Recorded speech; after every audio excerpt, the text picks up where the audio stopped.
అధికారులతో ఆయన సమీక్ష సమావేశం నిర్వహించారు. ఈ సందర్భంగా వెంకట్రావు మాట్లాడుతూ నియోజకవర్గంలోని పలు గ్రామాలకు వెళ్లే రహదారులు ధ్వంసమయ్యాయని, వాటికి తక్షణమే మరమ్మతులు నిర్వహించాలని ఆదేశించారు.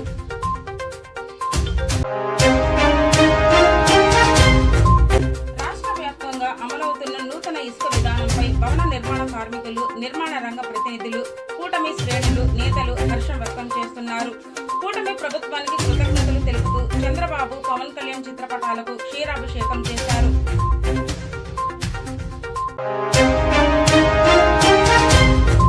సికింద్రాబాద్ లో కల్తీ వైన్ తయారు చేస్తున్న లాలాగూడ విజయపురి కాలనీకి చెందిన ఓ మహిళలను అరెస్ట్ చేసిన ముషీరాబాద్ ఎక్సైజ్ పోలీసులు. 112 బాటిళ్లలో నింపిన 90 లీటర్ల వైన్ స్వాధీనం. గతంలోనూ కల్తీ వైన్ తయారు చేస్తూ పట్టుబడిన నిందితురాలు.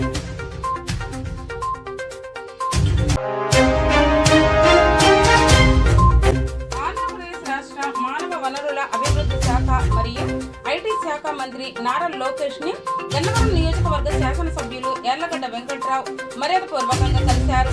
ఈ సందర్భంగా గన్నవరం నియోజకవర్గంలో గత 5 ఏళ్లు ఎలాంటి భరోసా లభించక సామాన్యులు అనేక కష్టాలు ఎదుర్కొన్నారని, తమ సమస్యలు ఎవరికి చెప్పుకోవాలో అర్థం కాక సతమతమయ్యారని నారా లోకేష్ కి తెలిపారు. విద్య, వైద్యం, పారిశ్రామిక రంగాల్లో గత 5 సంవత్సరాలుగా గన్నవరం నియోజకవర్గంలో అపరిష్కృతంగా నెలకొన్న సమస్యలను లోకేష్ కి దృష్టికి తీసుకువెళ్లి త్వరితగతిన పరిష్కరించేందుకు తగిన ఆర్థిక వనరులు సమకూర్చవలసిందిగా అభ్యర్థించారు.